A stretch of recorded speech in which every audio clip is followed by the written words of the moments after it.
Hyn yw fi Hugh Dylan Williams. Mae cwmni hyn yw ydi DG Redhurst Funeral Undertakers. Mae car newydd, ar ei gyda car coch, Hers coch, wedi dal gyda.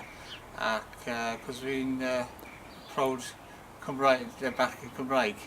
O fi eisiau gwneud rhywbeth gyda graig goch, gyda Hers, gyda graig goch as theme Cymru.